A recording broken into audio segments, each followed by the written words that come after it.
안녕하세요, 테드쟁이 AI입니다. 자, 이번 영상은 지난 영상에 이어서 KS 규격 요소 스프링에 대해서 계속 진행을 하도록 하겠습니다. 그래서 이번 시간에 볼 건 지난 시간에 이제 스프링 제도에 대해서 설명을 드렸잖아요.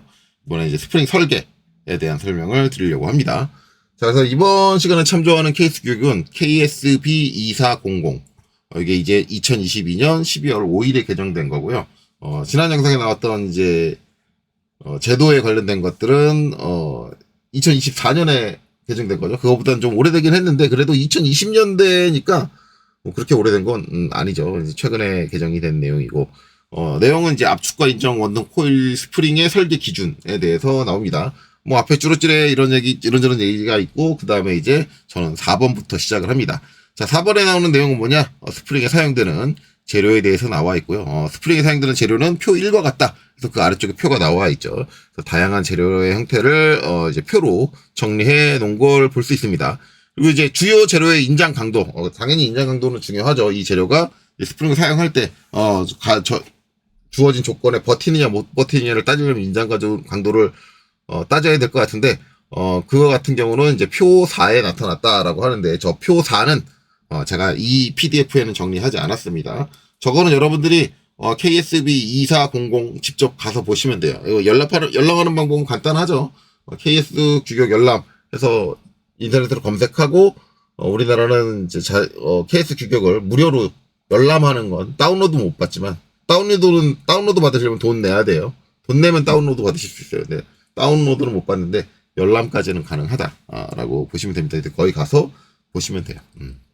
자, 그래서 저는 그 표는 제공하지 않는다. 그리고 이제 이거 말고도 또 중요한 게 이제 횡탄성 개수라고 해서 이제 G값을 이제 중요하게 생각을 하는데 그 G값표도 실제로 이제 KSB2400 횡탄성 개수 그 표도 있는데 그것 또한 정리하지 않았습니다. 그러니까 만약에 G값이 필요하다라고 하면 KSB2400 원문 KS 규격을 가서 보시면 거기에 재질별로 정리가 되어 있을 거예요. 자, 그래서 이제 보죠. 이제 밑에 표에 대해서 좀 설명을 드리자면, 당연히 이제 여러 가지 재료가 나와 있는데, 이게 표가 이제 2페이지에 걸쳐 있거든요. 그래서 한쪽은 이렇게 보고, 한쪽은 여기, 뒤에 있는 내용은 이제 여기서 보도록 하죠. 여기 쭉 이어져가지고 여기까지 이어지는 거예요. 일단 요 표에 대해 설명을 드리면 요 앞에는 이제 어떤 거다. 그러니까 우리나라 말로 이제 어떤 명칭이 이제 쭉 나와 있고요. 그 다음에 이 재질이 가지고 있는 표준 번호. 는 여기 나와 있습니다. 그래서 이 재질에 대한 특성을 알고 싶다 그러면 KSD3701로 가시면 돼요. 이제 우리가 기본적으로 보고 있는 케이스가 KSA. 그쵸? A는 뭐예요? 제도에 관련된 내용이 정리된 케이스 규격입니다. 예. 그 다음에 또 하나 보는 게 KSB. 왜 우리는 KSB를 보느냐? 우리는 기계 쪽을 하고 있죠. 기계에 관련된 내용이 정리된 게 KSB입니다. 그럼 KSD는 뭐냐? KSD는 메터리얼. 재질에 대한 겁니다. 재료에 대한 거예요. 재료의 특성에 대해서 전문적으로 정리되어 있는 게 KSD가 표준이에요. 그래서 KSD라고 여기 다 적혀 있을 거예요. 그러니까 각 재료들에 대한 특성들이 정리되어 있는 문건입니다. 그래서 난 이 재질에 대한 특수적인 이제 문건들을 알고 싶어라고 한다면 이제 그쪽 가서 보시면 되고, 그다음에 기호. 이 기호는 우리가 도면에 표기할 때 어떻게 쓸 거냐? 우리가 이제 전산능력 기능사 기준으로 생각을 하면 뭐 SS400, 그쵸? SM45C 뭐 이런 것들 아니면 뭐 G 250 이런 것들 그런 식의 코드죠. 재질 코드가 이렇게 쭉 정리가 돼 있고 그 다음에 용도 가로치고 참고라고 돼 있습니다. 참고라고 돼 있는데 자 이게 이제 어떤 때 사용되는 거냐 여러 가지 재질이 있는데 어떤 때 얘를 써야 되는 거냐를 고려할 때 이제 우린 봐야 되는 게 자, 일반적으로 사용된다라는 거고 그다음에 도전은 여러분들이 이제 잘 이해가 안 갈 수 있는데, 기계 쪽 하신 분들도 도전이라고만 쓰면 조금 헷갈릴 거예요. 왜냐면 정확하게 얘기하면 도전체를 얘기하는 거죠. 도전체까지 나오면 기계 쪽 공부하신 분들은 아실 거예요. 뭐냐? 전기가 흐르는 성질, 통하는 성질입니다. 물론 이제 거의 대부분의 금속이 전기가 통하긴 통해요. 근데 문제는 우리가 그렇다고 해서 전선을 만들 때 아무 금속 가지고는 전선을 만들진 않잖아요. 왜? 전기가 잘 통하느냐죠. 통하기는 모든 금속이 다 통하는데, 거의 대부분의 금속이 다 통하는데, 잘 통하느냐, 잘 흐르느냐. 도전체는 전기가 잘 흐르는 성질을 갖고 있는, 그렇죠? 그러니까 별로 이제 거기서 전기가 흐르면서 손실이 일어나지 않는, 저항이 별로 없이 확 흘러갈 수 있는 그런 성질을 얘기하는 거죠. 그래서 그런 특성을 갖고 있는 재질이다라는 거고. 비자, 이것도 이제 기계 공부하신 분들도 저 비자 하면 뭐 비자 발급받으라고 그 얘기가 왜 나와? 이렇게 생각할 수 있는데, 이것도 뒤에 말이 빠졌어요. 왜 말을 뺏었어? 비자성까지 쓰면 될 텐데, 비자성. 비자성까지 쓰면 다 이해가 확 갈 텐데, 비자성이라는 건 이제 자석의 성질을 얘기하는 거죠. 자력을 띄우느냐 안 띄우느냐인데, 무슨 일반 금속이 자력을 띄우나요? 이렇게 생각하실 수 있어요. 근데 그게 아니라, 자성체의 그 기질을 갖고 있는 금속들은 자석 주변에 오랫동안 있다든가 아니면 강한 자력에 노출이 된다든가 그러면 원래 자력이 없는 애인데 갑자기 자력을 띠게 됩니다. 예. 이거 실제로 실무에서 되게 많이 문제되거든요. 그래서 자석 근처에 한번 들어갔다 나온 거는 탈자라는 걸 해요. 탈자. 자력 성질 없으려고. 우리가 이제 요것 중에 하나 되는 게, 이제 우리가 열 처리할 때 가열하는 방법 중에 뭐가 있냐면 고주파 가열이 있어요. 근데 특정 재질들은 고주파 가열을 하잖아요. 그러면 갑자기 자석으로 바뀝니다. 자성을 떼요. 그래서 그거 다 하고 난 다음에 뭐라 해주냐면 탈자를 해요. 자성을 빼주는 걸 해줘요. 그러니까 이런 것들이 금속이 자력을 갖고 있는 자력을 가질 수 있는 성질을 갖고 있다라는 거예요. 얘가 자력을 가져버리면 주변에 있는 다른 애들을 막 끌어들이잖아요. 자석에 달라붙어 있는 애들을. 근데 그러면 안 되는 애인데, 나는 그냥 얘를 열 처리하려고 고주파 가열을 했는데 갑자기 얘가 자석으로 바뀌었어. 변신? 딱 그렇게 돼버리는 거죠. 그러면 이제 짜증나는 거죠. 마찬가지로 스프링도 이제 주변에 자력을 줄 수 있는 환경에 노출이 되고 있는 곳에 들어가는 스프링인데, 거기에 있는 스프링이 이제 저 비자성 성질이 없다고 하면, 기본적으로 그냥 일반적인 금속 재질이라고 하면은 그 자력의 영향을 받아서 스스로 자력을 띠기 시작합니다. 그러면서 주변에 다른 애들을 막 끌어들이기 당기기 시작하죠. 그러면서 문제가 발생할 수 있는 거예요. 그래서 이제 그렇게 자력이 많은 곳에서 운영되는 재질 같은 경우는 비자성 성질을 갖고 있는, 비자 성질이 있어야 된다라는 거죠. 자, 그다음 뭐 내열은 여러분들 제가 설명 안 해도 알겠죠. 열에 강하다. 내식은 뭐예요? 부식에 강하다. 그러면 이제 내열은 뜨거운 곳에서, 온도가 많이 올라가는 곳에서 사용하는 스프링은 내열 스프링을 써야겠죠. 예. 그 다음에 내식은 이제 얘가 이제 부식하는 거잖아요. 부식되는 거. 그럼 부식되는 환경이 뭐가 있을까요? 주변에 이제 뭐 공기 중에 산의 농도가 높다든가, 그렇죠? 우리가 이제 화학적으로 뭔가를 하는 공정이라, 근데 거기에 산성 농도가 높다. 근데 그런 데에 들어가는 이제 금속이 그냥 일반 금속이 들어가 버리면 그 산에 쉽게 부식이 돼서 어떻게 돼요? 사가버리죠. 네. 그런 문제가 되겠죠. 더욱이나 스프링 같은 경우는 삭으면 금방 끊어지겠죠. 네. 그러면 이제 크게 문제가 되니까 이제 부식이 많이 되는 환경에서 사용되는 스프링 같은 경우는 내식성을 갖추고 있는 재질로 스프링을 만들어야겠다라는 거고. 그 다음에 내피로는 솔직히 스프링에서 상당히 중요하죠. 왜 중요하냐면 내피로라는 건 반복적으로 사용했을 때 얼마나 오랫동안 사용할 수 있느냐, 피로에 얼마나 강하냐 예요. 근데 우리가 스프링이라는 건 기본적으로 압축했다가 띄었다. 그리고 어제 영상에서 제가 아마 지난 영상 바로 이전 영상에서 제가 설명을 했을 거예요. 스프링은 이제 반복적으로 이제 압축을 했다, 풀어졌다, 압축을 했다, 풀어졌다, 뭐 이렇게 하는데 계속적으로 이제 소재가 탄성 한도 내에서 변형이 이루어지잖아요. 근데 대부분 이렇게 얘기해요.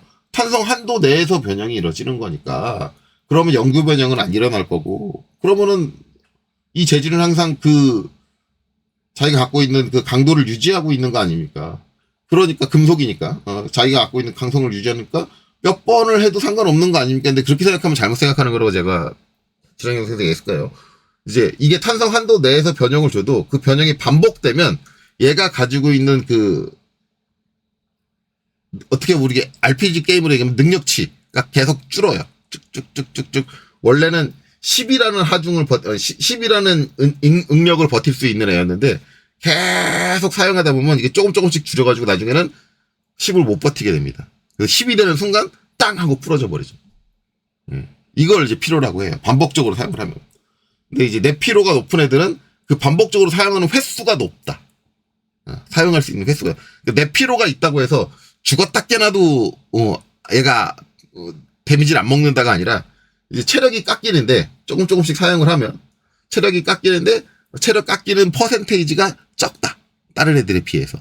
그래서 좀 더 오래 버틴다라고 보시면 돼요. 모든 재료는 다 똑같아요. 아무리 얘가 탄성 한계 이내에서 반복적으로 사용을 한다 그래도 이제 어느 정도 반복적으로 사용을 하다 보면 점점 갖고 있는 안에 능력치가 깎여가지고 언젠간 망가지게 돼 있어요. 대부분 이제 저는 가장 이해 못하는 게 뭔 기계를 사용하다가 얘가 망가지면 얘 갑자기 왜 망가져 그러는데 여지껏 썼잖아. 썼는데 어떻게 안 망가져? 저는 그게 제일 이해가 안 가요. 그리고 왜 갑자기 이래고 얘가 나 고장 날 거다 이렇게 예고하고 고장 나요? 그러는 거 없잖아요. 네. 원래 갑자기 모든 고장은 원래 갑자기 일어나죠. 근데 갑자기 어디다가 막 승질내는. 네.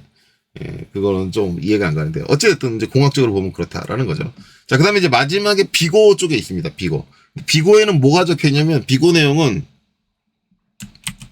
이제 열간 성형, 그다음에 냉각 성형 두 가지가 나옵니다. 이제 스프링의 성형 방식이 이제 열간이냐 냉각이냐 두 가지가 있는데 열간은 말 그대로 이제 열로 쇠를 좀 녹여가지고 흐물텅흐물텅하게 만들어요. 그러면은 이거는 이제 여러분들 유튜브에서 스프링 성형 가공 방법 이거 검색하시면 바로 나오거든요. 바로 나오는데 열간 같은 경우는 이제 철선을 가열을 해가지고 빨갛게 가열을 해가지고 약간 흐물흐물하게 만들어 놓은 다음에 얘를 원통에다 감아요. 원통에다 이렇게 감습니다. 가열된 거. 그럼 얘가 흐물흐물하기 때문에 잘 감기죠. 예. 그래서 성형을 한다. 그래서 그 다음에 이제 걔를 이제 식히면 딱 그 상태로 형태가 굳어지는 거죠.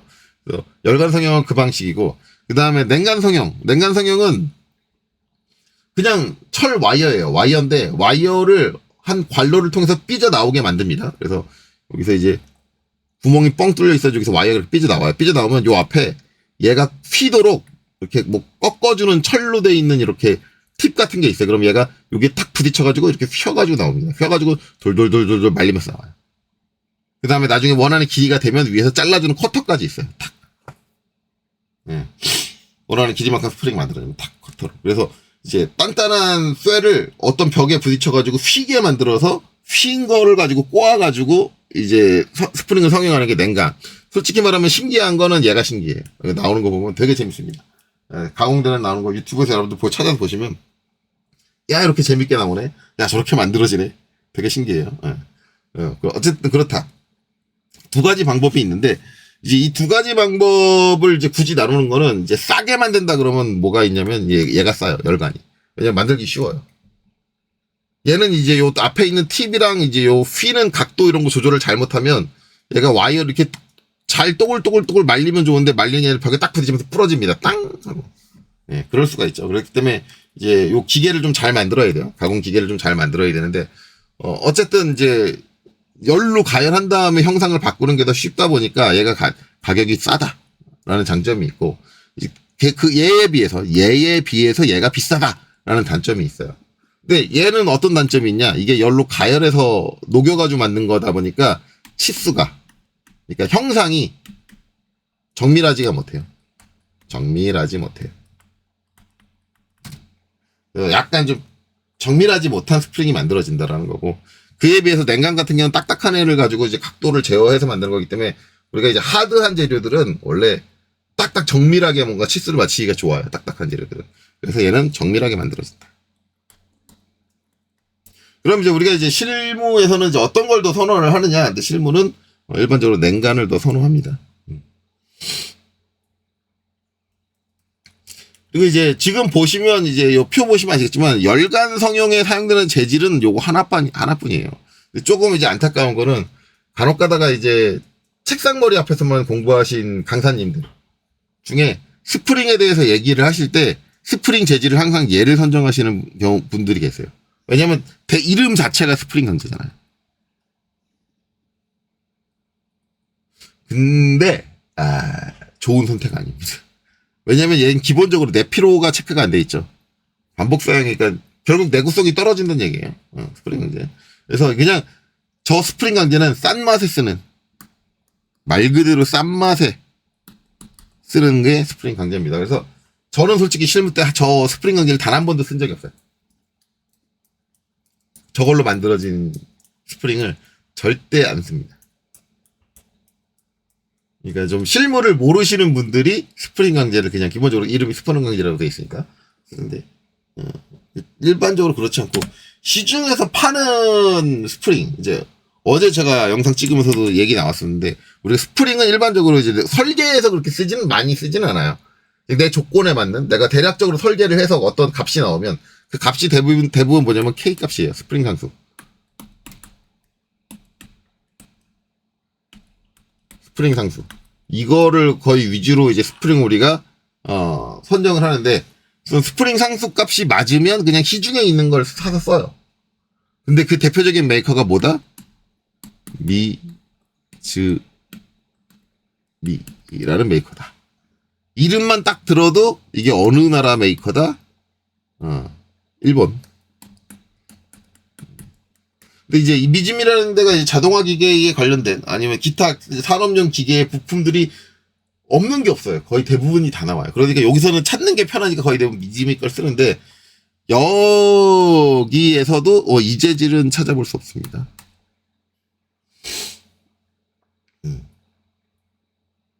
그래서 일반적으로 이제 열관은 잘 안 쓴다라고 우리가 생각을 해야 되고, 그 다음에 이제 냉간 쪽에서 우리가 보는 건데, 말 그대로 이제 냉간 쪽에서 볼 때는 이제 일반 용도로 쓰겠다라고 하면 이제 요거 체크된 거 여기서 골라주면 돼요. 요거 밑으로는 여기도 일반용 없죠. 예.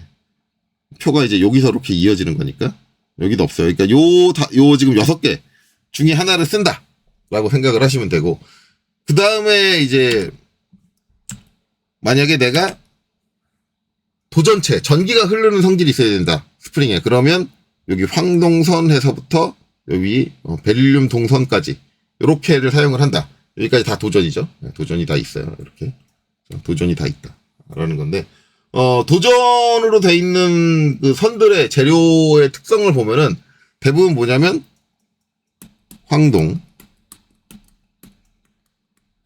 청동, 얘 빼고 양백선 빼고 베릴륨 동선, 동이 들어가죠. 동도로 동동동동동. 그리고 얘네들 재질 기호 보면 앞에가 다 뭘로 시작해요? CCC.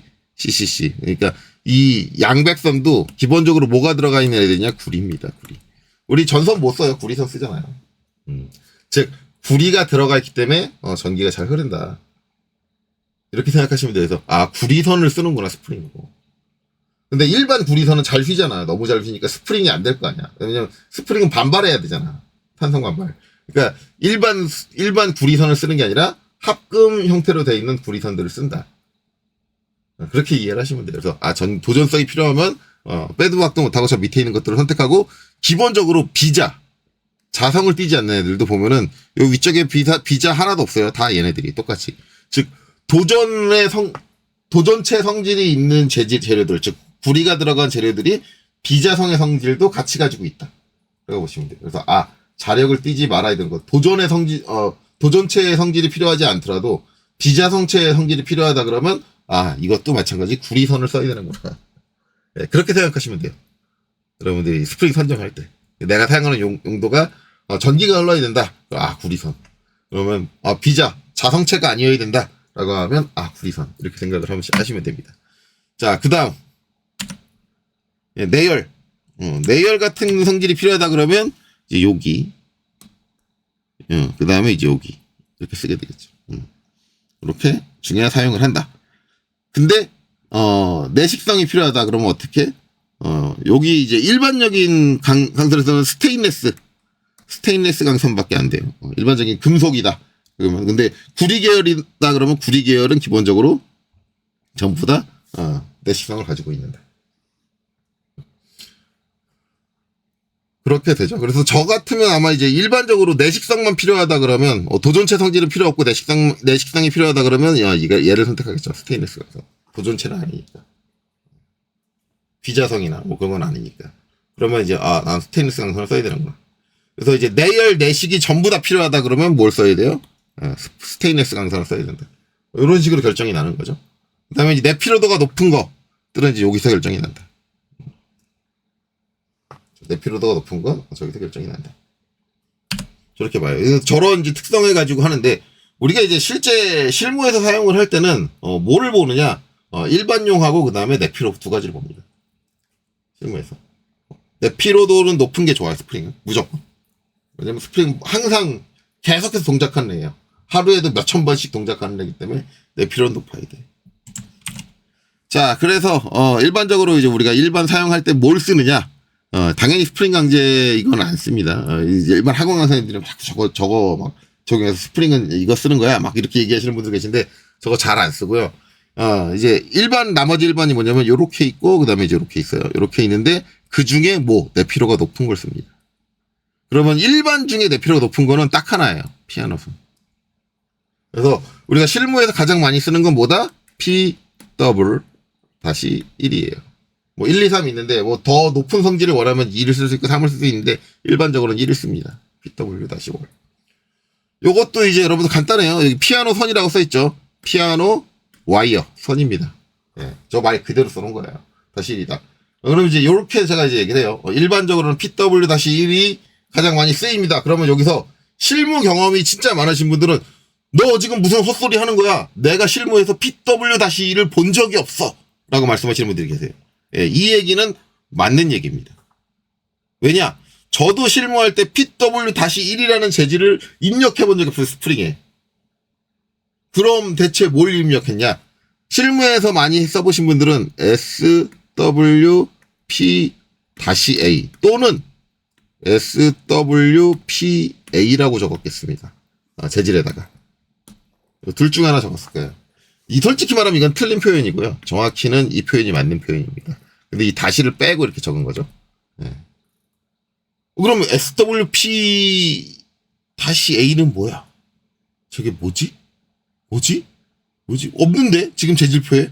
그쵸. 재질표에 없어요. 그렇다는 얘기는 뭐예요? 얘는 우리나라 규격이 아닙니다. SWP-A는 우리나라 규격이 아니고 어디냐면 지스. 예상하시는 분들 다 예상했을 거예요. 제가 재질 쪽, 전산능력 기회도 기능상 재질 쪽 하면서 계속 얘기했죠? 우리나라, SS400. 이거 실무에서 뭘로 쓴다? SS41. 자, SM45C. 자격증 시험 공부하시는 분들은 이거 다 아는 재질들이죠? 이거 뭘로 쓴다? S45C. 자, 얘랑 얘 뭐다? 지스. 무슨 얘기예요? 일본 규격이다. 그럼 왜, 대한민국에서 왜 일본 규격을 씁니까? 왜냐하면, 안타깝지만, 일제시대의 잔재입니다. 네, 안타까운 얘기지만, 있는 사실이니까 어쩔 수 없는 거예요. 저도 당연히 그게 정당하다라고 생각하지 않고, 그 수순이 옳았다라고 생각하지도 않아요. 하지만, 어쩔 수 없는 사실이다. 그러다 보니까는, 지금 우리나라 산업에서도 아직까지도 저 일제시대의 잔재가 남아있다. 라는 거고, 그 다음에 이제 스프링에서 SWP-A가 이제 많이 쓰이는 이유는, 아까도 얘기했지만, 우리 스프링 살 때 어디서 산다? 미즈미. 정말 재밌는 건, 미즈미에서, 일본 메이커인데 자꾸 일본 일제를 사요. 라고 하는데, 그래서 이거를 국산을 사시는 분들이 계세요, 국산.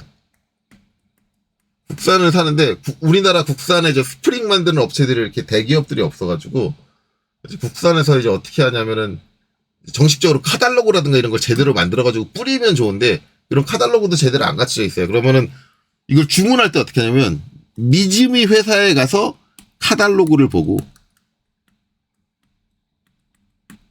미즈미 형번을 따요. 미즈미 제품 번호를 따요. 따가지고 국산업체한테 미즈미의 이 제품 번호와 똑같은 스프링 주세요. 이렇게 해요. 요것도 참 재밌죠?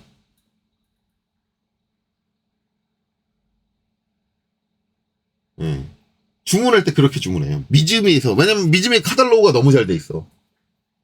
미즈미 카탈로그에서 제품을 찾아가지고 자, 나는 미즈미의 이 제품 번호를 구매하고 싶은데 당신네들이 이 제품 번호랑 똑같은 제품 내놔. 라고 하면은 거기 맞춰서 줘요.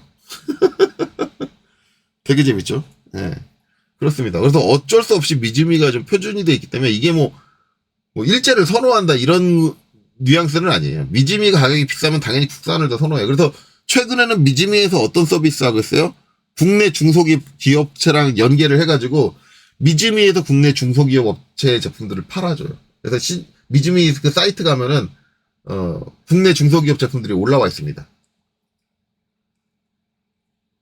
그러면서 이제 미즈미는 뭐예요? 중개 수수료까지 챙겨 먹는 거죠. 예, 돈독이 올랐어요, 아주 그냥 미즈미. 근데 워낙 시스템이 잘 갖춰져 있다 보니까 이게 어쩔 수가 없어요. 국내에는 그렇게 그 스프링이나 이런 것들을 제조하는 이제 소규모 업체들이 그런 시스템을 갖출 만한 능력이 안 되니까 어쩔 수가 없는 상황이죠. 그래서 이제 그렇게 된다. 어쨌든 이 미즈미가 일본 회사잖아요. 그래서 얘네 스프링 가면은 뭐가 써, 재질이 뭐가 써 있냐면 SWP-A가 써 있어. 이것도 이제 간단해요. 스프링이에요. 와이어, 스프링 선이야. 뭐 피아노. 결국 피아노 선이란 얘기예요. 표현을 좀 다르게 했다. 그런 거죠. 어쨌든 이제 여러분들이 알고 있는 SWPA는 결국은 뭐다? 피아노 선이다. 그래서 우리나라식으로 표현하면 원래 PW-1 이렇게 나가는 게 맞다. 라고 보시면 됩니다. 그래서 그거는 이제 제 영상 보시는 실무에 계신 분들은 오해하지 마세요. 여러분들이 쓰고 있는 재질이 잘못됐다라는 게 아니라 그 재질이 저 재질이다. 우리나라식으로 하면 그렇게 생각을 하시면 된다. 자, 그렇습니다. 그래서 이런 식으로 이제 재질이 정리되어 있고 이제 실무에서 결론적으로 실무에서 가장 많이 쓰이는 건 피아노선. 저는 스프링 설계할 때 이거 외에 다른 재질을 써본 적이 없어요. 제가 있던 분야에서는. 그러니까 일반적으로 원래 자동화 기계 쪽에 일반적인 범용 부품들을 많이 쓰기 때문에 그러면 범용적으로는 피아노선을 가장 많이 쓴다라고 보시면 되고. 이제 아까처럼 이제 특수 목적이 필요하다 그러면 이제 추가적으로 사용될 수 있는 게 난 내열성만 필요하다 그러면 내열성과 내필요성이 필요하다 그러면 이제 이걸 쓸 수 있겠죠. 근데 이거를 잘 안 쓸 거예요. 이거보다는 오히려 스테인리스 강선이 더 나아요. 근데 스테인리스 강선은 뭐가 없냐면 내필요가 없으니까 내필요까지 포함을 하려면 이거고 내열과 내식만 필요하다 그러면 스테인리스 강선을 쓸 테고. 그래서 많이 쓰이는 게 이제 요 두 개던가 아니면 이제 요게 쓸 수 있다. 이제 내필요가 중요하냐 아니면 내열 내식이 중요하냐에 따라서 달라지겠죠. 그 다음에 이제 요 밑에 황동선 이것들은 전기적 성질을 따질 때만 사용이 된다. 이렇게 생각하시면 돼요. 자, 어쨌든 그렇습니다. 자, 그래서 이제 이렇게 일단 재질에 대한 내용이 나오고요. 자, 그 다음에는 이제 설계 계산이 나옵니다. 예, 실제로 스프링에서 가장 중요한 건 설계 계산이에요. 설계 계산인데 지금 보면 이제 기호입니다. 기호를 일단 알아야 돼. 기호도 이제 표가 요 한 페이지 있고 그 뒤에 이제 이렇게 추가적으로 있어요. 그래서 이제 요게 D 선제의 지름, 그러니까 스프링 말려 있는 스프링에 이제 지름이라 그러는데 이거를 이제 실무에서는 선제의 지름이라고 안 하고 이제 뭐라고 부르느냐 선경 이라고 부릅니다. 그리고 이제 코일의 안지름, 그러니까 스프링 안쪽 지름. 그래서 제가 이제 해놓은 게 뭐냐면 요 표 밑에 요걸 이제 하나 그려놨어요. 형태적으로 이제 볼 수 있는 거. 선제의 지름은 요 지름을 얘기를 한다.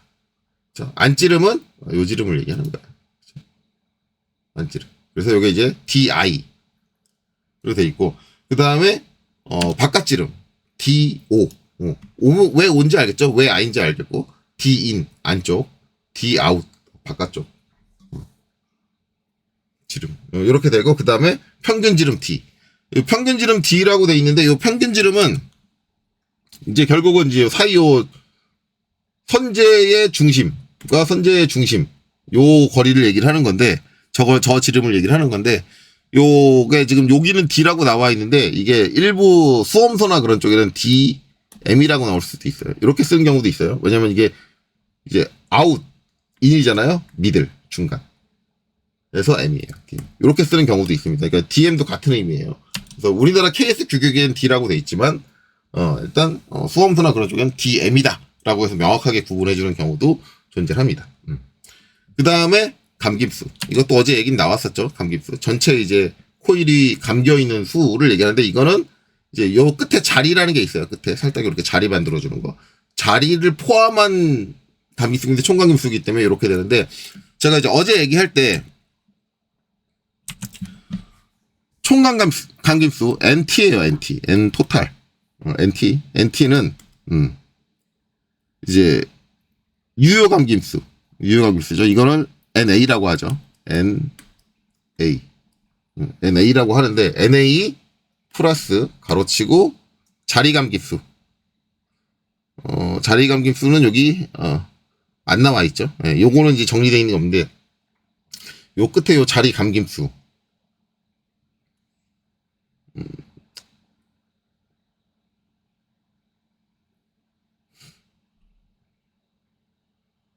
요 기호 좀 잘못됐네. 요거 보다 보니까 요거 이제 N으로 돼 있는데 H입니다. HF고 HS인데 제가 N으로 잘못 적은 것 같네. 저게 왜 N으로 돼 있지?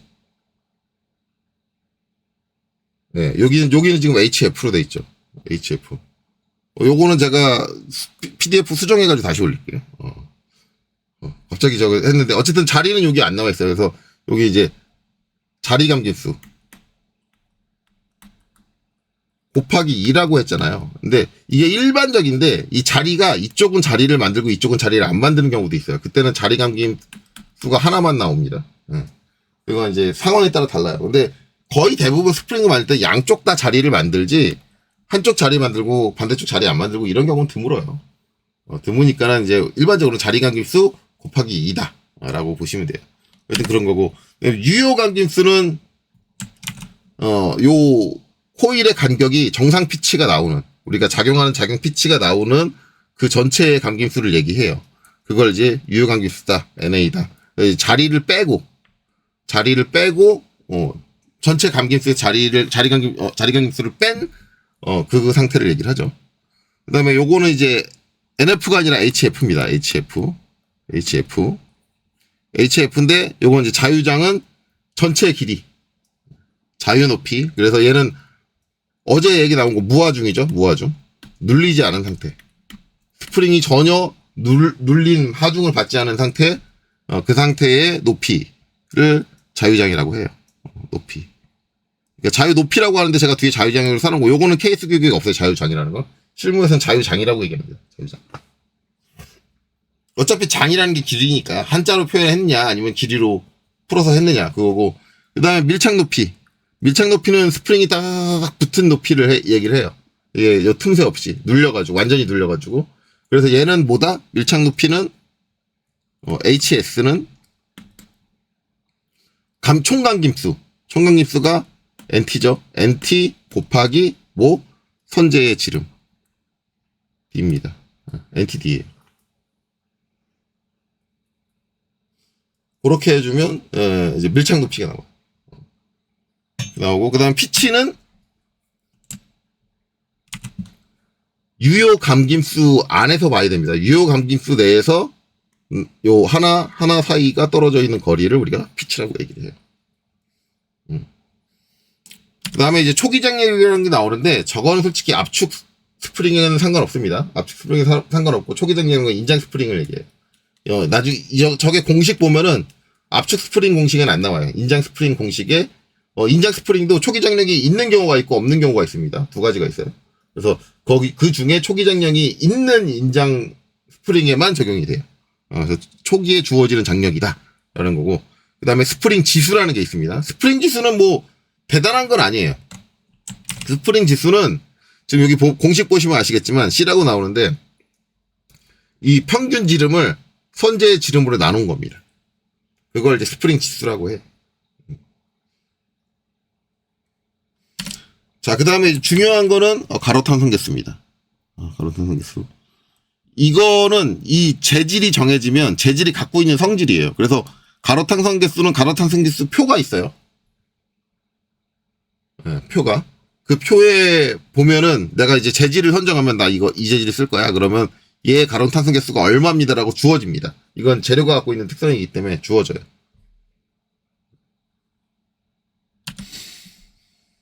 자, 그 다음에 P는 뭐 스프링에 걸리는 하중이라고 되어 있고요. 그 다음에 여기 이제 델타죠. 델타. 스프링의 처짐량, 스프링이 얼마나 처지느냐에 대한 내용이 나오고, 그 다음에 중요한 거. 우리가 설계할 때 가장 중요하게 볼 거는 스프링 상수입니다. 자, 뉴턴, 지난 시간에도 얘기했는데 뉴턴 퍼 밀리미터예요. 밀리미터. 자, 무슨 얘기냐? 내가 스프링을 1mm 눌렀을 때, 1mm를 스프링을 눌렀을 때 이 스프링에 저장되는 에너지가 몇 뉴턴이냐? 힘이죠. 정확히 말하면 힘이 몇 뉴턴이 저장이 되느냐? 기본적인 단위는 뉴턴으로 하고 있습니다. 그래서 지난 영상에도 얘기했지만 이거는 SI 단위계다. 우리나라 사람들하고는 조금 감성이 맞지 않는다. 그러면 우리나라 사람들이 감성이 맞는 건 뭐다? 킬로그램 포스다. 그럼 킬로그램 포스가 되려면 어떻게 되느냐? 1kg 포스는 9.8 뉴턴이다. 9.8은 중력 가속도인데 그렇다고 중력 가속도를 곱한 건 아니고 1kg 포스는 1g, 1gravity를 사용을 하기 때문에 1gravity가 우리가 알고 있는 중력 가속도 그 개수로는 미터 퍼 세크 제곱으로 환산을 하면 9.8이 되니까 이 단위를 환산하기 위해서 9.8을 곱해준다 라고 얘기했습니다. 이해되셨죠? 네, 그렇게 된다. 자, 그다음에 이제 비틀림 응력 같은 거는 고려가 돼야 돼요. 왜냐면 이제 우리가 선택한 재질 자체가 내가 지금 설계한 스프링의 조건으로 사용을 했을 때 버티느냐 못 버티느냐를 따지려면 비틀림 응력을 알아야겠죠.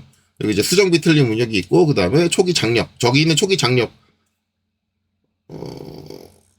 이게 똑같이 초기 장력이라고 돼 있는데 이게 초기 장력이 아니라 초기 응력 델타 I 이거 델타 I는 초기 응력이에요. 초기 응력 장력이 아니라 응력. 저것도 확인해서 고칠게요. 케이스 위에 똑같이 써 있었나? 모르겠는데 초기 응력을 얘기를 하는데 저 초기 응력도 마찬가지로 초기 장력이 걸리는 PI가 걸리는 인장 스프링에만 나옵니다. 인장 스프링 공식에만 나와요. 우리는 지금 인장 스프링 공식은 보지 않을 거예요. 우리는 지금 뭐 하는 거다? 압축 코일 스프링만 보기 때문에 저건 보지 않을 거니까 일단 저거는 이제 무시하시고 다시 여러분들이 개별적으로 학습하시면서 보시면 되고 그 다음에 추가적으로 나오는 게 이제 응력 수정 개수, 뭐 진동수 나오죠. 그리고 스프링에 저장되는 에너지가 나오고 그다음에 재료의 최적당 중량이 나오고 그다음에 스프링 운동 부분의 중량 그리고 중력 가속도 밀리미터 퍼 세크 제곱. 여기서 이제 밀리미터 퍼 세크 아까 제가 중력 가속도 뭐라 그랬어요? 미터 퍼 세크 제곱 했더니 여기는 밀리미터 퍼 세크 제곱이 나오네. 선생님 틀린 거 아닌가요? 근데 얘 얼마로 나와요? 이렇게 나오죠. 제가 얘 뭐라 그랬어요? 9.8 했는데 얘는 뭐예요? 9,806.65로 나오죠. 왜냐하면 밀리미터로 환산했으니까 미터를. 같은 내용이다 라고 보시면 됩니다. 그리고 이제 아까 말씀드렸듯이 요거는 제가 이제 여기 있는 일부의 이제 도면의 표현이 가능한 것들은 여기다가 어떤 내용이다라고 표시해 준 거고, 요거는 실제 케이스 규격에는 없습니다. 이건 제가 여러분들 보기 좋으라고 이제 정리해 놓은 거예요. 자, 그래서 우리가 이제 공식에 사용될 기호들은 이렇게 한번 정리를 해줘요. 정리를 해주고, 실제로 우리가 이제 계산할 때 쓸 공식은 이제 요 밑에 나오죠. 이렇게 스프링 처직량 나오고, 이제 그 다음 페이지에 이제 이렇게. 요 밑에 이제 5.2 있는데, 이거는 아까 얘기했던 초기 장력이 있는 인장 스프링의 경우에만 해당하고요. 지금 나온 거는 압축 스프링 및 초기 장력이 없는 인장 스프링. 그러니까 기본적으로 이제 압축 스프링과 인장 스프링 공식은 같아요. 같습니다. 같은데, 이제 초기 장력이 없는 인장 스프링하고만 같은 거죠. 그래서 이제 두 군데 다 사용을 할 수 있다라는 거고. 여기서 이제 되게 다양한 공식이 나오는데, 이제 이걸 가지고 우리가 이제 어떻게 설계를 하느냐. 중요한 건 그거죠. 그래서 이제 여기서 제일 중요한 게 뭐냐. 일단 스프링 상수예요. 상수. 그러면 이제 스프링 상수에 나오는 게 뭐냐면, 기본적으로 뭐냐면 G값이 나옵니다. G값이 나오고, 그 다음에 여기 보면 이제 이게 분모죠. 분모에 D에 4승이 나옵니다. 이게 뭐냐면 선경이죠. 재료의 두께. 그 다음에 분모에 8은 뭐 상수니까 상관없고, 이제 뭐가 나오냐면 NA. NA가 유효 감김수가 나오고요. 그 다음에 뭐가 나오냐면 D. 예, 3승. 이게 뭐냐면 평균 지름.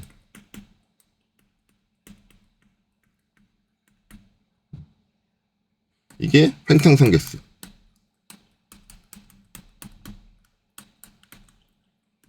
자, 제가 이제 오늘 공식을 풀어드리지는 않을 거예요. 이건 여러분들이 공부하세요. 어차피 공식이 있잖아요. 그럼 저 공식에다 값을 대입해가지고 풀면 되는 거잖아. 그건 여러분들 다 할 수 있어요.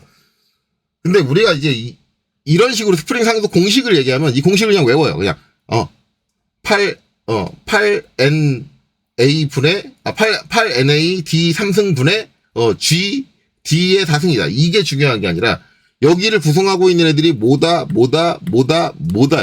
설계에서 중요한 건 그거예요. 뭐가 되느냐. 그러면 이제 횡탕선 개수는 뭐냐? 뭐에 따라서 정해지느냐? 재질에 따라서 정해져요. 그럼 우리 재질 못 쓴다? SWP-A. 한국식 KS 규격식으로 하면 뭐다? PW-1을 쓴다. 그러면 얘는 뭐다? 고정. 값이 정해졌습니다. 예, 제가 설계할 때는 저 값은 고정이었어요. G 값은 항상 고정이었어요. 그러면 얘는 어떤 변화를 일으킬 수 없다. 그러면 이제 우리는 뭘 가지고 변화를 일으키느냐?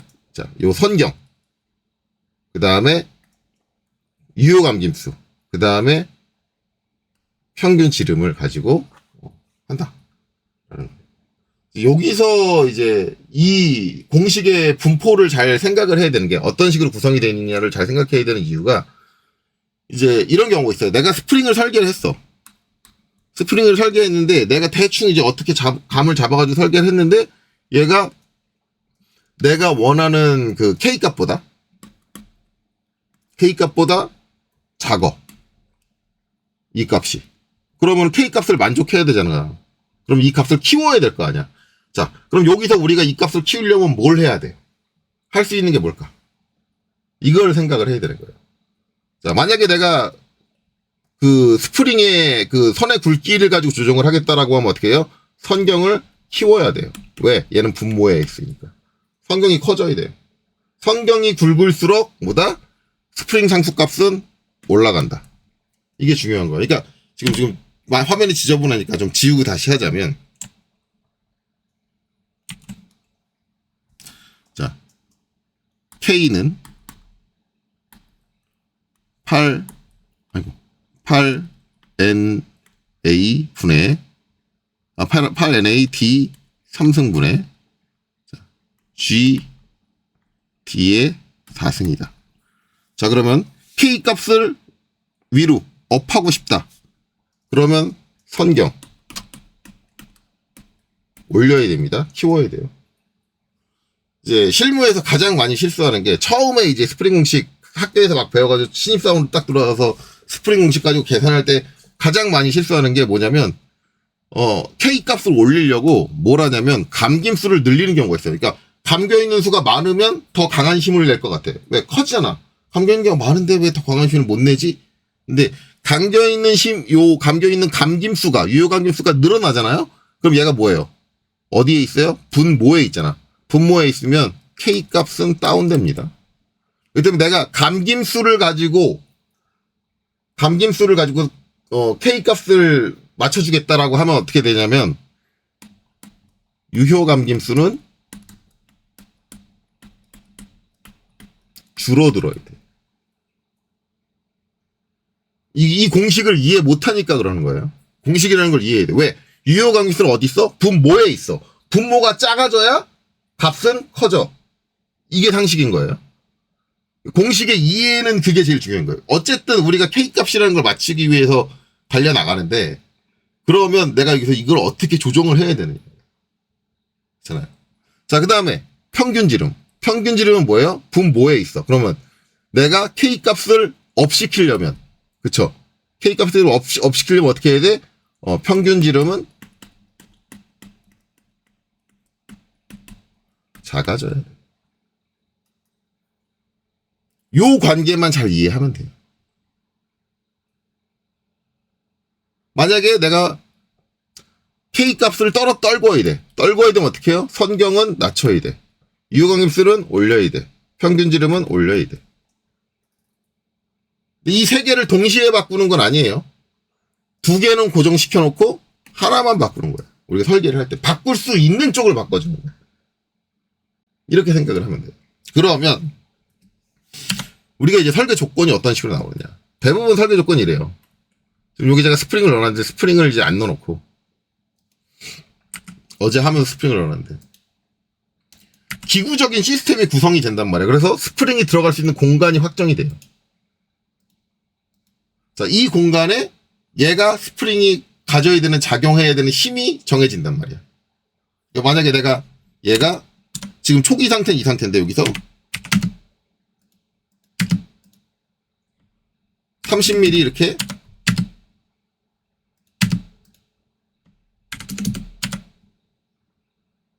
이건 가는 실선으로 여기 선이 두 개 겹쳐 있네요.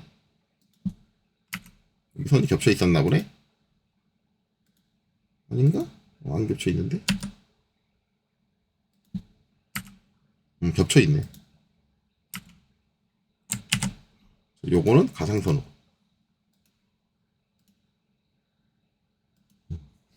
이렇게 30mm 압축된다.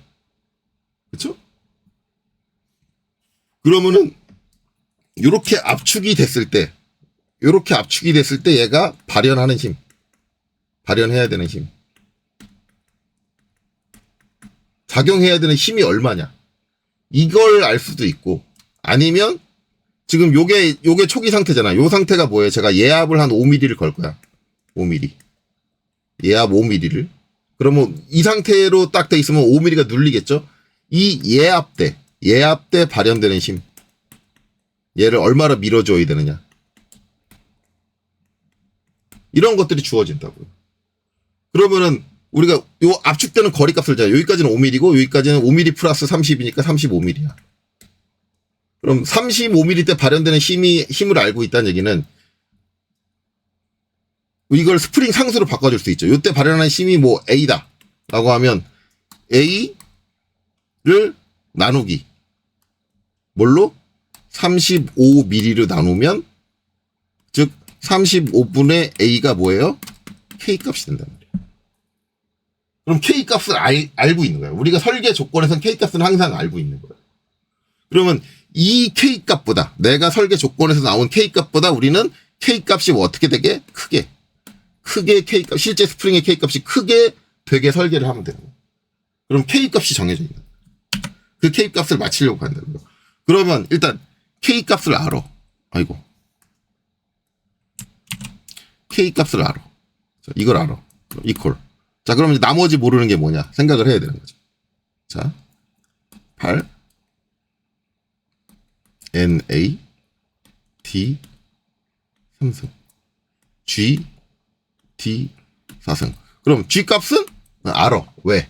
우리는 항상 S W P-A 아니면 PW-1 이걸 쓸 거야. 그럼 이거 표에서 찾으면 G 값은 정해져 있어. 그렇죠? 그럼 이 값 알아. 오케이.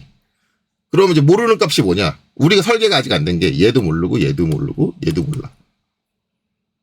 그러면 뭐 계산 어떻게 하라고? 그렇죠? 계산이 안 되잖아. 그래서 여기서 설계자가 결정을 해야 돼요. 일단 어느 걸 먼저 확정을 할 거냐. 근데 확정하기 좋은 게 뭐냐면 여기서 스프링이 들어갈 공간이 나왔잖아. 그러면 요 두께를 알면 스프링의 선경은 이 두께보다 작아야죠. 그럼 뭐야? 선경의 범위를 알아. 그러면 먼저 결정하는 게, 내가 설계적으로 결정하기 좋은 게 뭐예요? 선경이에요. 그러면 선경은 계산식을 통해서 구하는 게 아니라 내가 주어진 공간 조건에서 선경을 지정해서 여기다 대입을 하는 거야. 아, 공간이 여기가 몇 미리가 나오니까 나 선경 얼마를 해야지? 라고 내가 선정해서 넣어주는 거예요. 대입을 해주는 거야. 그러면 여기서 공간 확인합시다. 자, 여기 지금 공간이 얼마야?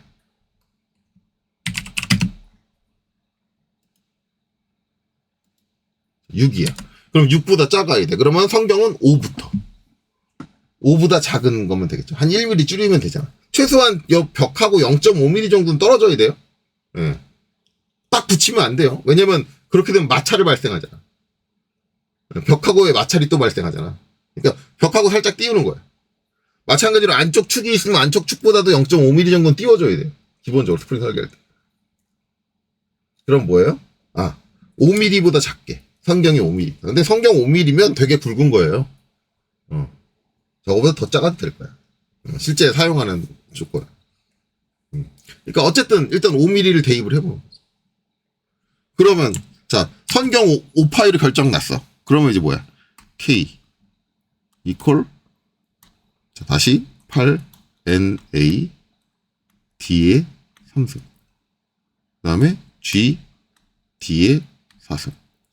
자, 얘 알고 있어. 결정 났죠? 얘 알고 있어. 결정 났죠? 얘 알고 있어. 결정 났죠? 그러면 여기서 또 뭘 결정할 수 있을까?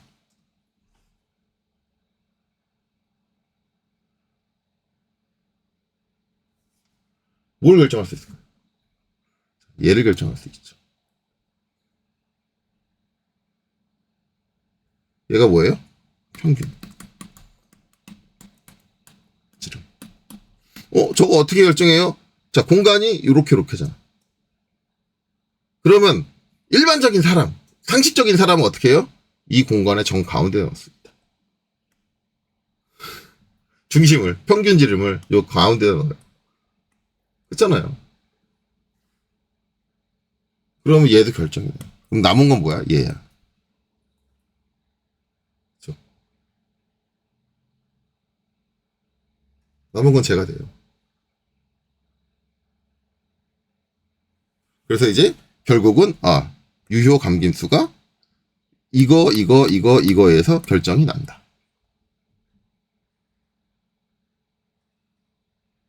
그렇게 보시면 됩니다.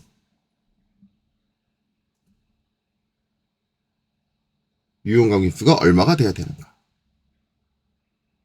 간단하죠. 공식에 의하면 그렇게 돼요. 그래서 이제 그거 하고 이제 결국 이제 길이는 여기 주어져 있잖아 이미. 중요한 건 길이가 여기 주어져 있잖아요. 일단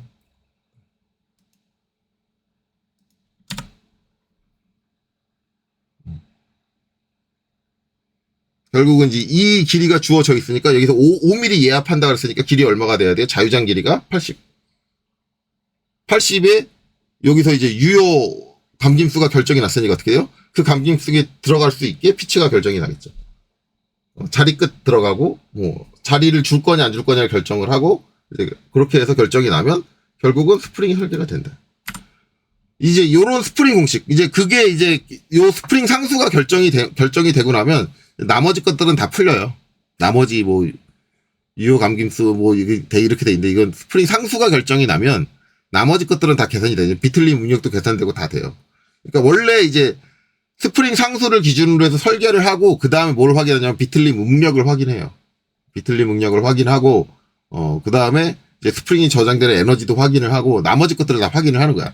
그래서 처음에 이제 스프링 상수를 기준으로 작업을 다 한다. 근데 왜 스프링 상수가 2번 들어가 있냐? 요거는 제가 수정을 좀 해야 되겠네요. 뭐가 지금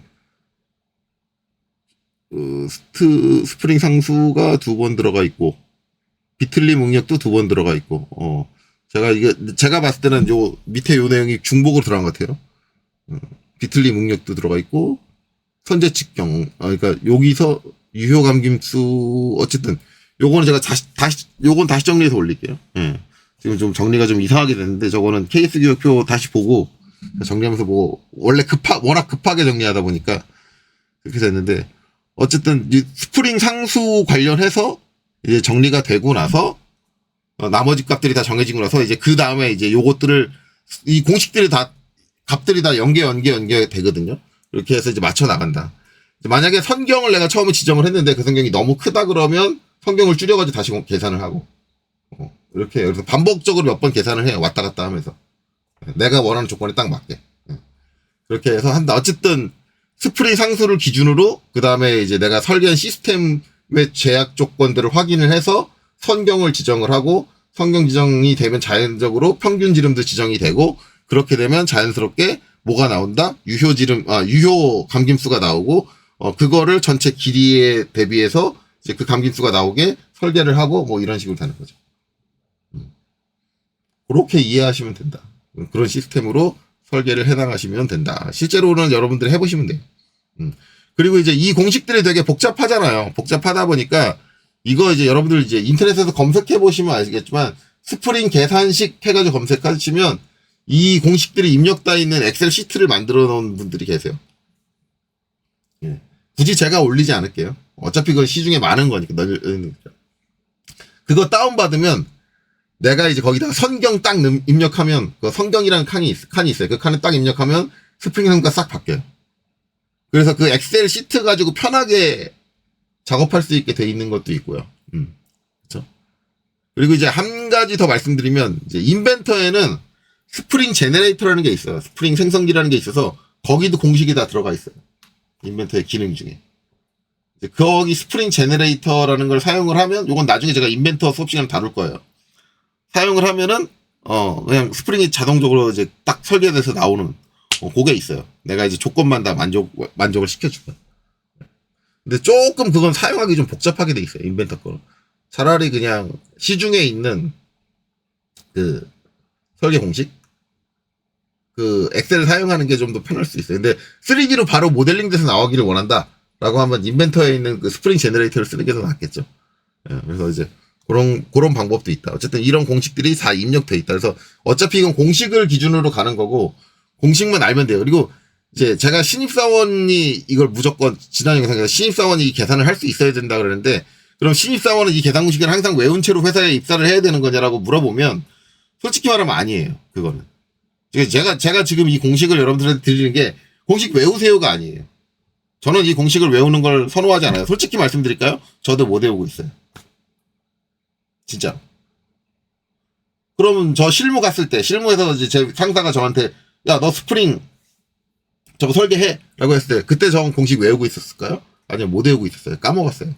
이게 대학교 시험 볼 때 외우고 있었어요. 왜냐면 시험 볼 때는 뭐 오픈북으로, 제가 다녔던 대학은 오픈북으로 시험 보지 않았거든요. 전 솔직히 말하면 대학교는 오픈북으로 시험 봐야 된다고 생각하는 사람이에요. 굳이 저걸 공식을 외우는데 시간을 허비하는 건 낭비라고 생각해요. 저런 공식이 있다라는 개념만 알고 있으면 되지 그걸 내가 외우고 있어야 된다? 저는 그렇게 생각하진 않거든요. 왜냐면 여러분들이 실무 해보시면 아시겠지만 실무에 있는 분들이 모든 역학 공식을 다 외우고 있지 않아요. 그냥 그런 공식이 있다라는 것만 알아요. 있네? 근데 공식이 어떻게 되는지는 까먹었는데 다 그러고 있어요. 실무 계신 분들. 까먹었어. 물론 그분이 설계를 할 때 그 공식은 막 거의 뭐 일주일에 한 번 그렇게 사용을 한다. 그렇게 자주 사용을 한다. 일주일에 한 번 쓸 정도로. 그 정도면 외우고 있어요. 저도 자주 사용하는 공식은 실무하고 있을 때 외우고 있었어요. 물론 지금 실무를 떠나가지고 다 까먹었는데 그거마저도. 근데 우리가 실무를 한다는 거는 그냥 그 공식을 외우고 있는 게 아니라 필요한 순간에 그 공식이 있다는 걸 알고 있으니까 그때 가서 찾으면 돼요. 요새 인터넷으로 검색하면 다 공식 다 나오잖아요. 그때 가서 공식 딱 찾아가지고 하면 돼요. 그래서 솔직히 말하면 저는 전산응용 기계에서 기능사도 그렇고 막 인터넷을 막 막아요. 그쵸? 여러분들 알고 있다시피 전산응용 기계 기능사 같은 경우 인터넷 막잖아요. 차단하잖아요. 차단하고 그냥 딱 시험 문제만 풀게 하는데 저는 오픈북으로 볼 수 있게 해줘야 된다고 생각해요. 그게 실무 상황하고 똑같은 거예요. 실무에서는 다 오픈북이에요. 누가 저걸 다 외우고 있어. 필요한 순간에 참고 자료를 열어가지고 그냥 보고 하면 되지. 제가 이제 여러분들한테 얘기하는 거는 혹시라도 자격시험이나 이런 것들 필기시험을 보시는 분들은 이 공식을 어쩔 수 없이 외워야 돼요. 특히 대학교에서 학과 공부하시는 분들은 어쩔 수 없이 외워야 돼요. 왜냐면 대학교에서는 그렇게 할 테니까. 오픈북을 하지 않는 이상. 그쵸? 이 공식들을 외우고 있어야 되는데 실무에 가셔서까지 외울 필요는 없고 단지 이런 공식들이 있다라는 걸 알고 이 공식 중에서 어떤 공식을 어떻게 활용해야 되는지는 알고 있어야지. 공식을 찾으면 뭐에 활용할 줄 모르면 아무 의미가 없잖아. 그래서 제가 중요하게 생각하는 게 뭐였어요? 스프링 상수의 이 값들, 여기 이제 각 항목들의 구성, 이게 분모에 있냐, 분자에 있냐. 내가 분모에 있는 걸 키우면 스프링 상수가 커지고, 분자에 있는 걸 줄이면 스프링 상수가 커지고, 이 개념을 알고 있느냐. 이것만 알고 있으면 설계를 할 수 있는 거예요. 이걸 모르면 설계를 못 해요. 근데 제가 진짜 재밌는 얘기지만, 제 회사에서 제가 스프링 계산 처음 그거 지시 받아가지고 막 하고 있는데 다른 팀, 저한테 그 일을 준 상사가 아니라 다른 팀 상사가 제 앞에서 막 잘난 척을 해요. 아, 스프링 계산하냐? 에휴, 그 쉬운 거 하는데 그분은 스프링 계산 못했어요. 정말 재밌죠. 저 앞에서 잘난 척 하길래, 좀 되게 잘하는 사람인가 보다? 딱 했는데, 나중에 스프링 계산 못해가지고, 그분 엄청 고생했습니다. 그러니까 그분이 뭘 모르냐면, 이 공식을 찾는 것까지는 그분도 해요. 했는데, 이제 값을 바꿔야 되잖아요. 그러니까 이게 여기다 값을 대입하고 나면은 뭐가 안 맞나, K값이 안 맞게 나온단 말이에요. 안 맞게 나오면은 그걸 맞추기 위해서 K값을 다운시키던가 K값을 올리던가 이걸 해줘야 되는데, 그때 분모를 올려야 되느냐, 분자를 내려야 되느냐, 이거를 생각을 해야 되는데, 그걸 생각 못하고, 그냥 감으로, 감김수를 늘려야지? 하고 막 늘려버린단 말이에요. K값을 키워야 되는데. 유효감김수를 늘리면은 K값이 줄어들 텐데, 막 그러고 있어요. 그래서 그분. 그러니까 그게 뭐야? 어줍지 않게 공식만 알고 있는 거죠. 공식을 안다라는 게, 공식을 외우고 있는 게 아는 게 아니에요. 공식을 이해하고 있는 게 아는 거지. 여러분들도 공식을 대할 때 단순히 저기 있는 것들을 그냥 우리가 이제 예전에 응팔에도 나왔지만 뭐 공식을 막 노래를 불러서 외우잖아요. 그거는 의미 없어요. 공식의 구성을 외우는 건 의미가 없단 말이에요. 그 구성이 갖고 있는 의미를 깨닫고 있는 게 중요한 거지. 거기 나오는 알파벳 뭐가 들어가는지 그거 외워가지고 뭐 할 건데. 그렇죠? 그래서 이제 그런 식으로 스프링 설계를 하시면 된다라는 겁니다. 자, 그래서 이제 요렇게 계산공식 있고, 요 계산공식 좀 잘못 정리된 거는 제가 수정할게요. 그거 수정하고 나면 이제 요거 여기로 합쳐질 수 있을 것 같은데, 자, 제일 마지막에 나오는 거지 요겁니다.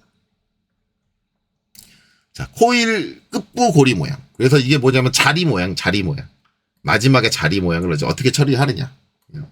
그래서 이제 이거는 지난 영상에서도 제가 보여드렸지만, 이제 요거는 인벤터로 가서 3D로 가서 한번 볼게요. 3D로. 자, 이 끝 모양에 대해서 설명을 하기 위해서 이제 제가 이렇게 했습니다. 우리가 이제 일반적으로 이제 3D 모델링 할 때 스프링 그리는 걸 보면 되게 이제 이렇게 그립니다. 그럼 실무에서 이제 이렇게 쓰느냐? 근데 이렇게 쓰는 경우도 있고 안 쓰는 경우도 있어요. 근데 이제 얘의 단점은 뭐냐면 끝에 자리가 뭐가 안착되기가 상당히 불안정하게 돼 있어요. 왜냐면 이게 이렇게 한쪽으로 이렇게 쏠려 있잖아요. 그럼 이 끝에 뭐가 닿는다고 하면 이제 얘가 어떤 공간 안에 이렇게 들어갈 거 아니에요. 이렇게 공간 안에 딱 들어가서 설치가 될 건데 요 벽에 닿는 데가 뭐예요? 한 점이에요. 점이면 얘가 어떻게 돼요? 이렇게 기울려고 할 거예요. 되게 좀 안 좋은 상태거든요. 그래서 그 안에 들어가서 얘가 기울어 버리는 경우가 있어요. 어차피 양쪽으로 이제 유격이 있단 말이에요. 그래서 얘가 스프링 작용할 때 얘가 자세가 기울어진 상태에서 스프링의 힘을 작용받는 경우가 많아요. 그래서 좀 어디에 끼인다든가 스프링이 좀 안 좋게 끼인다든가 그래서 솔직히 말하면 이제 이 상태는 되게 저렇게 실무에서 쓰기는 써요. 분명히 안 쓴다고 안 했어요. 이렇게 쓰긴 하는데 좋은 건 아니다. 그럼 왜 이렇게 쓰느냐? 이거는 이제 싸게. 왜냐하면 후에 가공을 안 하니까 싸게 하기 위해서요. 싸게. 자, 그래서 이 형태로 끝이 돼 있는 게 뭐냐? 그게 접선꼬리 끝. 무연사기입니다. 얘는 그냥 요 피치대로 쭉 있는 거예요. 피치대로. 끝에, 이게, 그러니까 결국은 요 끝에 지금 보면 요렇게 돼 있는 자리라는 게 있잖아요. 자리. 좀 안착되기 좋게 만드는 자리라는 게 있는데 얘는 자리가 없는 거야. 얘는 여기서부터 여기까지 전체, 쟤는 뭐냐면, 감김수, 총감김수 이퀄.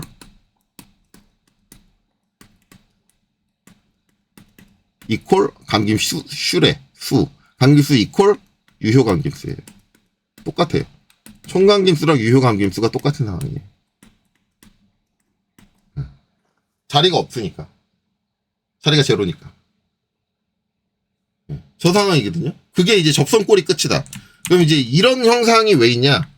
스프링을 싸게 만들려면 어떻게 만드냐면 동일 피치로 스프링을 한 뭐 2m면 2m 길게 쭉 뽑는 거예요. 계속 같은 중간에 자르지 않고 2m짜리를 뽑아와가지고 내가 원하는 길이로 톡 잘라서 쓰는 거야.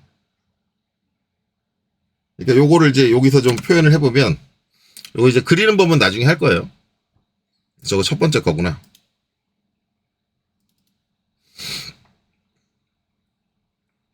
잘못했다. 여기 요 첫 번째 건 얘인데. 여기서 이거 요거를 이제 저렇게 짧게 만드는 게 아니라 피치 회전을 100회전 할까요?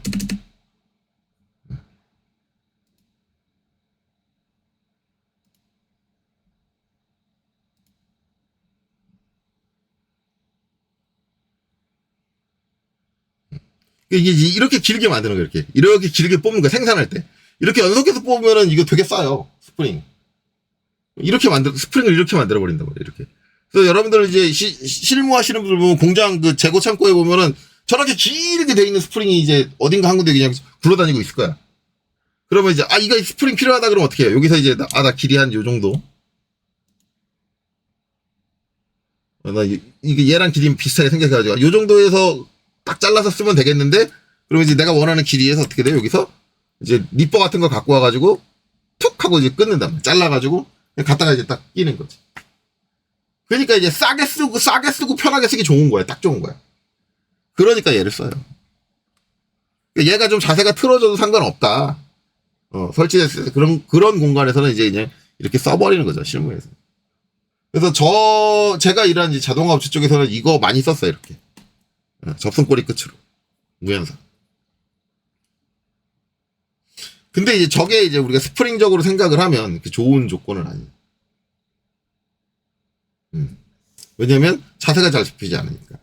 자, 그래서 이제 원래는 이제 끝 처리를 합니다. 그래서 끝 처림에 맞댄 끝이라는 게 있어요. 맞댄 끝. 첫 번째. 맞댄 끝은 뭐냐면 요 끝이 요렇게 요거하고 다운 피치하고 딱 이렇게 딱 만나게, 딱 붙게 꽉 끝을 눌러준 거예요. 내가 원하는 길이 끝단에서 딱 이렇게 눌러준다. 이거를 이제 지금 요거 한쪽만 했는데 양쪽 하게 되면은 이제 제작할 때 어떻게 해요? 이것처럼 쭉 이렇게 못 뽑죠. 왜냐면 같은 피치로 쭉 가지를 못하니까. 그렇죠. 그러면 원하는 길이만큼 딱 생산을 하고 한번 잘라주고 양 끝에 딱 마무리 져주고 저렇게 들어가야 돼요. 그러니까 어떻게 돼요? 제작 시간과 단가가 올라가는 거죠.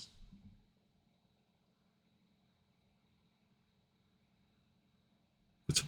네. 그리고 이제 이거는 어제 나왔던 건데 어제 나왔던 거 이거 이제 원래 우리가 여기서 이제 피치가 바뀐다 그랬죠. 바뀌는 거 자연스럽게 이렇게 돌아 들어가야 되는데 이게 2D로는 그렇게 못하니까 직선으로 이렇게 딱 꺾이게 이렇게 그린다라고 했는데 실제 3D에서 보면 이렇게 여기서 이제 살짝 벌어지죠. 살짝 벌어지기 지금 자연스럽게 이렇게 피치가 바뀌어 나간다. 실제 스프링 제작은 이렇게 됩니다. 자연스럽게 바뀌어 나간다. 그래서 이제 여기서 이제 유효 피치까지 쭉 간다. 그래서 이제 끝을 이렇게 딱 붙여놓는 게 맞댄 끝이고 무연삭이고, 그러면 이제 또 얘는 뭐냐? 맞댄 끝 연삭은. 맞댄 끝 연삭은 요 상태를 만들어 놓고 여기가 평평한 데가 없고 여기도 여전히 뾰족하잖아. 얘도 자세를 불안정하게 만드는 말이야. 그렇죠? 그나마 여기가 좀 평평하니까 기우는 게 좀 덜하긴 할 텐데, 얘에 비해서는 기우는 게 덜하긴 할 텐데, 그래도 어쨌든 튀어나와 있잖아. 그러니까 어떻게 해요? 여기 평평한 자리를 만들어주는 거예요. 그걸 이제 잘라주는 거죠. 여기 끝을 갈아줘요. 정확히 말하면 이렇게 말아놓고 끝을 갈아주는데, 그거 이제 제가 이제 표시를 해보면 여기서 2D 스케치 해가지고 원점에서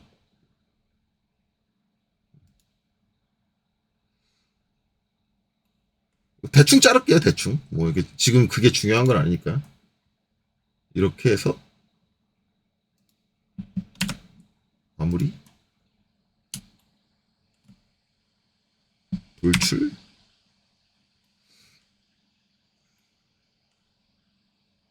대칭으로 좀 길게 대충, 이건 치수는 중요하지 않으니까 대충 할게요. 대충 이렇게 하고 자르기로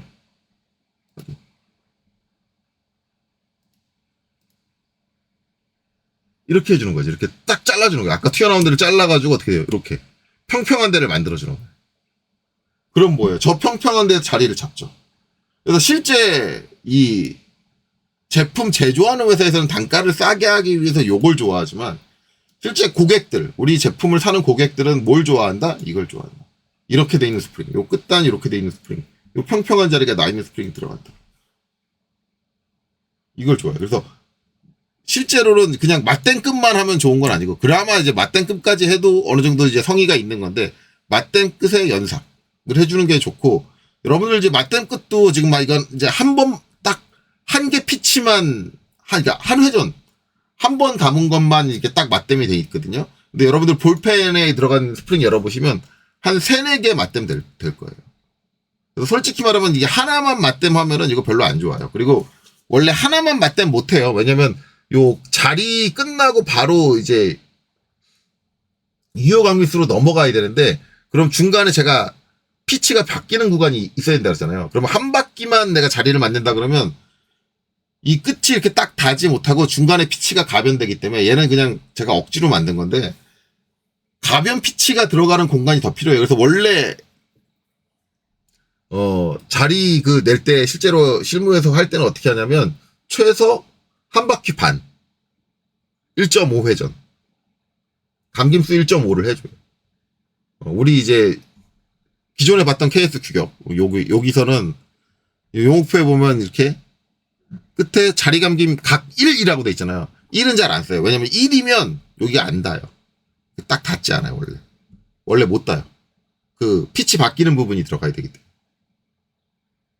때문에 저렇게 못 닿고, 원래 저게 딱 닿으려면 이게 각 1.5 이상 돼야 돼요. 그런 것도 생각해야 돼요. 자리가. 그래서 자리가 의외로 이제 공간을 많이 차지합니다. 그래서 이제 자리 때문에 길이가 더 스프링 길이가 더 길어져야 되고 뭐 이런 일도 발생할 수 있어요. 그래서 어쨌든 이제 요 맞댄 끝은 그런 형태다. 그 다음에 나오는 게 이제 맞댄 끝 테이퍼인데, 이건 저는 잘 몰라요. 왜냐면 이거는 저는 한 번도 본 적이 없거든요. 맞댄 끝 테이퍼는. 요거는 스프링 쪽 잘 아시는 분이 추가로 댓글을 달아주시면 좋을 것 같고, 제가 이제 그냥 저는 KS 규격에서만 요 글루만 봤어요. 그래서 제가 예상하는 건 설마 이게 아닐까. 지금 이게 잘라가지고 이렇게 딱 됐는데 요 끝나는 데가 여기가 직경이 점점 줄어드는 거 아닐까? 아니면은 뭐 그렇지 않을까? 테이퍼식으로. 이제 요 밑에 보면 돼지꼬리는 요 테이퍼거든요. 요 테이퍼가 아니라 요 직경, 선경 자체가 테이퍼식으로 이렇게 기울어져가지고 끝나는 거 아닐까? 그렇게 생각을 합니다. 근데 그거는 그럴 수 있을까? 그러려면 인발을 해야 되는데 중간에 또 바꾸면서. 요 테이퍼는 솔직히 잘 모르겠어요, 저는. 솔직하게 얘기합니다. 그래서 얘만 모르는 거냐? 아니요. 벌림 끝 테이퍼도 잘 모릅니다. 요 테이퍼라는 게 무슨 의미인지. 왜냐면 이거 여러분들 KS 규격표 찾아보시면 아시겠지만 이게 그림의 차이가 두 개가 없어요. 이거랑 차이가 없고 이거랑 차이가 없어요. 그러니까 거긴 2D로만 그려져 있거든요. KS 규격표에는. 그거 보고는 저 테이퍼가 어떻게 돼 있는 건지 이해가 잘 안 가요. 제가 스프링 전문가가 아니기 때문에 솔직히 말하면 맞댄급 테이퍼가 어떻게 생겼다, 벌림급 테이퍼가 어떻게 생겼다, 이건 잘 모릅니다. 네, 이거는 전 전혀 본 적 없어요. 자, 그래서 아는 것만 설명할게요. 정말 죄송하지만 저도 무식한 부분이 있기 때문에 저도 제가 경험하지 못한 건 알 수가 없잖아요. 그래서 이제 그렇게 되고, 벌림 끝이라는 건 요겁니다. 이게 피치가 얘보다 작긴 작거든요. 그래서 좀 줄여놓긴 하는데 이게 딱 닿는 건 아니고 이렇게 살짝 떨어져 있어요. 이게 벌림 끝이에요. 여기가 닿지 않고 이렇게 살짝 떨어져 있는데, 다른 피치하고는 피치 차이가 나는데 좀 좁게 돼 있는데 어쨌든 살짝 이렇게 벌어지게 돼 있는 상태를 벌림 끝이라고 합니다. 그래서 완전히 닿게 하느냐, 맞댄 끝은 완전히 닿게 한 거고, 벌림 끝은 끝이 살짝 떨어지게 한 거고, 뭐 그 상태를 얘기를 하고, 마찬가지 벌림급 연삭은 여기서 이렇게 자리 파기 했듯이, 그쵸? 자리가 평평하게 나오게 파줬듯이 얘도 이 상태를 만들어주고,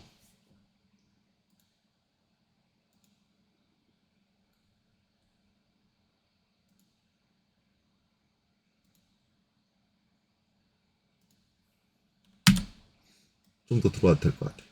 이 정도.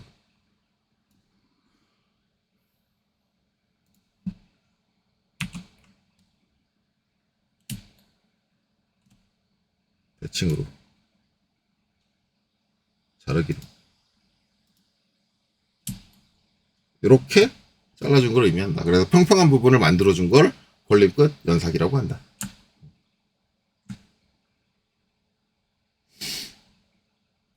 자리 감기 무연삭 3분의 3은 마지막에 요거를 평평하게 이렇게 한번 3분의 4 지점까지 감아주는 거거든요. 그러니까 이제 보시면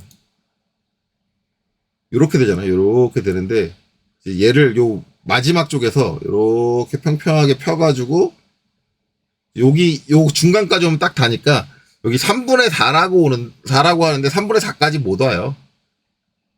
그러면은 피치가 아마 안 될 거예요.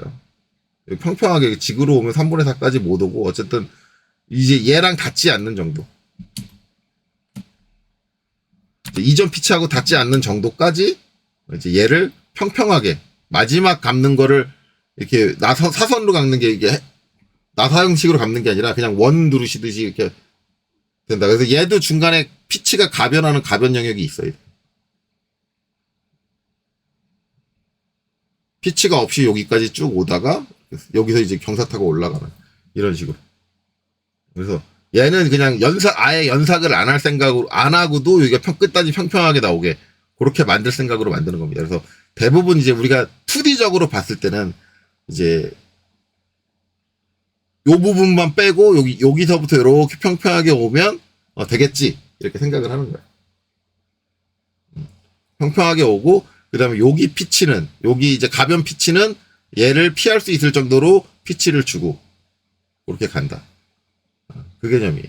그리고 이제 요거는 뭐 요거니까 제가 설명을 드린 거고 그다음에 마지막으로 이제 끝 처리 방법은 돼지꼬리식으로 이제 경사가 줄어들면서 테이퍼식이거든요. 결국적으로 테이퍼 스프링처럼 이렇게 테이퍼되어 있는 헬리컬 스프링이 있어요. 헬리컬 스프링처럼 이렇게 안쪽으로 말려 들어오면서 돼지꼬식으로 해서 이제 요쪽을 좀 안쪽으로 몰아가 집중해가지고 거기가 좀 더 강한 힘을 버틸 수 있게 해주는 이제 끝단 처리가 있습니다. 이렇게 있는데 실제로 이제 실무에서 많이 쓰이는 거는 좀 이제 싸게 하고 싶다, 간단하게 하고 싶다 그러면 이 접선꼬리 끝 이걸 해주고요. 그 다음에 맞댄 끝을 많이 해줘요. 원래 벌린 끝보다는 맞댄 끝을 더 많이 해줍니다. 해주는데 일반적으로 대부분 맞댄 끝을 해줬을 때는 연사까지 해줘요. 아마 볼펜에 들어가 있는 건 무연삭으로 돼 있을 거예요. 왜냐면 그건 너무 작잖아. 직경이 너무 작아가지고. 직경이 작은 애들은 연삭 안 해요. 직경이 작은 애들은 그냥 무연삭으로 갑니다. 저걸 끝에 갈아내도 좀 자리가 나올 만큼 선경이 나와야지 갈아내는 거지. 그러니까 되게 연삭이 들어가는 경우는 선경이 굵어야 돼요. 선경이 굵어야 돼요. 굵음.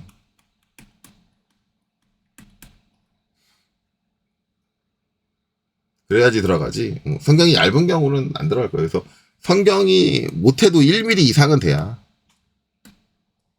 1mm도 좀 가늘다고 생각을 하는데 1mm 이상은 돼야 아마 연삭이 들어갈 거예요. 그거보다 작은 거는 선경이 1mm 뭐 0점 몇 짜리에 0.6 뭐 이런 거에 맞댄 끝하고 끝에 연삭한다고 큰 효과를 보기는 어려울 것 같고. 그렇죠? 이제 그렇게 생각을 하면 돼요. 그래서 끝 모양 처리 이렇게 된다. 그래서 이제 원래 지시할 때는 요 끝단 형태 또 지시가 돼야 돼요. 끝단 형태가 어떻게 할 거냐 지시해야 되는데 일반적으로는 지시 안 해. 저는 회사 생활할 때 이제 자리를 만들어도 끝단의 형태는 지시 안 했어요. 지시를 안 해도 잘 만들어 가져옵니다. 대부분 이제 맞대급 연삭 형태로 만들어 가져와요. 이제 거래하는 데가 하루 이틀 거래하는 데는 아니니까 그렇게 되는 거죠. 이제 근데 원래 이제 정식적으로는 지난 영상에서 봤듯이 요 목표에다가 끝자리를 어떻게 할 거냐, 코일 끝 모양을 어떻게 해줄 거냐를 이제 지시를 하고 일반적으로 맞대급 연삭을 많이 지시를 합니다. 그래서 저런 것까지 우리가 이제 설계 때 원래 지정을 해줘야 된다라고 보시면 돼요. 그래서 여기서 제일 중요한 거는 이제 요겁니다. 공식인데 요 공식 정리가 좀 중복되는 항목들이 있으니까 그거 왜 중복되는지 좀 확인하고 정리해서 요거는 다시 올려서 드릴게요. 그래서 가장 중요한 건 뭐다? 스프링 상수다. 이제 거의 이걸로 스프링 설계가 이제 확정이 되고 저거 끝나고 나면 이제 이거 가지고 나머지 공식들에다가 때려 넣어가지고 나머지 값들을 다 확인을 하는 거예요. 그래서 제일 처음에 선정되는 게 재질이 먼저 선정이 되고. 근데 이런 경우는 있기는 해요. 이제 내가 K 값을 하다가 이 값들을 다른 값들을 아무리 조정을 해도 어떻게 해결이 안 된다 그러면 재질을 바꿀 때는 있긴 합니다. 아주 특수하지만. 근데 거의 대부분 웬만하면 제가 설계를 해봤을 때는, SWTA, P-A, PW-1로 하면 안 되는 경우는 거의 없었던 것 같아요. 거의가 아니라 저는 없었던 것 같아요. 자, 뭐 그 외에 이제 다른 부분들이 있다. 제 이 스프링 계산하는 거에 좀 잘못된 부분이 있다라고 생각하시는 분은 댓글로 남겨주시면 됩니다. 특히 스프링 전문가분들의 조언은 환영합니다. 제 욕하셔도 돼요. 욕하셔도 되니까 스프링 쪽 설계 쪽 전문가분들은 저는 뭐 그냥 자동화 기계에 필요한 스프링 설계하는 간단한 스프링 설계 정도만 했던 사람이지 스프링을 뭐 전문적으로 팠던 사람은 아니기 때문에 혹시 나는 스프링의 전문가다라고 하시는 분들이 계시면 내가 봤을 때 네 영상에 나오는 설명은 너무 허접하다라고 하면 얼마든지 조언해 주십시오. 다 받아들이도록 하겠습니다. 자, 그래서 이번 영상 여기까지 하고 마치도록 하겠습니다. 여기까지 보시느라 수고 많으셨습니다.